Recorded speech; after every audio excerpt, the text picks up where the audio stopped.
Today we're jumping into the brilliant and honestly pretty provocative ideas of the late psychoanalyst Contardo Calligaris. We're looking at his book, Letters to a Young Therapist, and it is such a candid look at what this profession really, truly demands. And let me tell you, it's a whole world away from what you learn in a classroom. Right out of the gate, Calligaris hits us with this powerful paradox. I mean, think about it for a second. In what other job is the absolute peak of success to be completely and utterly forgotten? A successful cure means you become obsolete, right? You're a used-up remedy. It's such a stark contrast to, well, pretty much every other profession, where success is measured in lasting thanks and recognition. So to really dig into this unique calling, we're going to break it down into 4 key questions from the book. First up, are you actually suited for this kind of work? Second, what are the 4 traits you absolutely must have before you even start? Third, how do you handle the single most dangerous pitfall in therapy? And finally, what is the real goal you should be working toward? All right, let's tackle that first big question. Before you pour a decade of your life into training, you have to get your head around the often thankless nature of being a therapist and what that says about the kind of person who can actually thrive doing this. Calligaris tells this really powerful story from his own life. See, his father was a doctor, and every holiday their house would just overflow with gifts. We're talking wine, sweets, silver. His dad was this pillar of the community, respected, even venerated. But the psychotherapist? It's a totally different story. At a dinner party, you're often met with this weird mix of fear and jokes. And from your patients, lasting gratitude is not the goal. In fact, a successful therapy ends when the patient walks away and doesn't need you anymore. If you're creating dependency just to feel loved, you're failing at a fundamental level. So, if you're not in it for the social status or the thank you cards, what actually makes a good therapist? While Calligaris argues that the most crucial qualities, you can't learn them. They're not taught in a course. You have to bring them with you from the very start.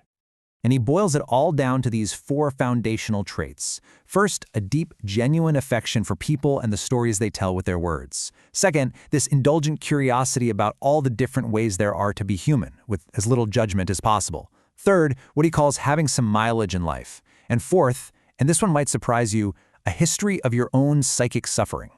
So that first trait is all about a deep, unflinching kind of empathy. And Calligaris has this really visceral test. He asks, could you truly listen, without your mind wandering, to the rambling stories of a homeless person for a solid hour? He even tells a story about his own test when a disturbed boy in an institution climbed onto his lap and just started covering his face with these wide, open-mouthed kisses. And he didn't pull back. He understood that this was the boy's way of communicating. That ability to meet someone in their world, no matter how strange or uncomfortable it is for you, that's essential. Now, the second trait demands that you basically put your own moral rule book on the shelf. If you walk in with a bunch of prepackaged ideas about what's right and wrong, you're going to be a disaster as a therapist. Your job isn't to condemn someone. It's to understand the complicated, often hidden logic of their life. Your patient's desires might be things you would never, ever choose for yourself, but your job is to explore what those desires mean for them, not to slap your own values on top of it all. And for the third trait, Calligaris argues that a therapist who's like a postcard of conformism, this perfect model of a normal, respectable life, is actually less effective. He thinks a life that's been a little colorful, one that's gone down some unconventional roads, gives you that crucial mileage. Now, this isn't about being reckless. It's about understanding what it's like to deviate from the norm from the inside, so you can meet your patients with real understanding, not just something you read in a textbook. This all leads to the final and maybe the most critical trait: you need to have your own history of suffering. And why is that? Because when you're in the trenches with a patient and they're in pain, and you start to doubt if you can even help, your belief can't just come from a book. It has to come from your own lived experience that this process, this work, actually helps, because it has already helped you. Your own healing is the foundation of your ability to help anyone else. Okay, so even if you have all the right character traits, there is a danger baked into the very process of therapy. It is the most common, the most tempting, and easily the most destructive ethical trap there is: love. It's a well-known thing in psychoanalysis. They call it transference love. The patient is in this vulnerable state, they idealize you, and they develop these incredibly powerful feelings for you. And that's normal. It can even be useful in the therapy. The absolute catastrophe is when the therapist acts on it. Calligaris points to 2 deeply pathological reasons this might happen. The first reason is just the ugliest one: a raw abuse of power. It's not about love, it's not about connection. It's about the pleasure of domination itself, of having sex with someone who is vulnerable to you simply because you can. It turns the therapy room, a space that's supposed to be safe, into a site of exploitation. And the damage that does is profound. The second reason is a kind of deep narcissism, what Calligaris calls the panacea complex. This is when the therapist gets so seduced by the patient's idealization that they start to believe it themselves. They think they are the miracle cure for all the patient's problems. This leads to therapists like this one famous analyst nicknamed Divan the Terrible, who literally married a whole series of his patients, one after the other.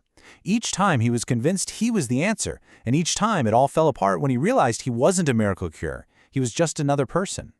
So, if the goal isn't to be adored, and it's not to wield power, and it's not to be a miracle cure, then what is the therapist's true purpose? What is your ultimate loyalty supposed to be? And this is so crucial. Your first duty is not to a theory. It's not to a school of thought or to the colleagues you're trying to impress. It's not to Freud or Lacan or anybody else. Your primary, unwavering commitment is to the human being sitting right there in front of you, the person who has put their trust, their pain, and their hope in your hands. To really hammer home what a therapist should not be, Calligaris uses this fantastic bit of Italian slang from his childhood, cagaseno. It literally means a defecator of wisdom. You know this person. It's someone who just loves to dish out advice, who imposes their own moral certainties and their prepackaged solutions on everyone else. They aren't helping you find your own path, they're telling you which path to take based on their rulebook. And that brings us to the final, challenging question that every therapist has to ask themselves over and over again. Is the work you're doing about helping the person in front of you find and follow the path of their own unique desire, even if it's weird or unconventional? Or are you just another cagaseno, pushing them towards a life that simply makes you feel more comfortable? That choice, right there, is the very heart of this profound and difficult work.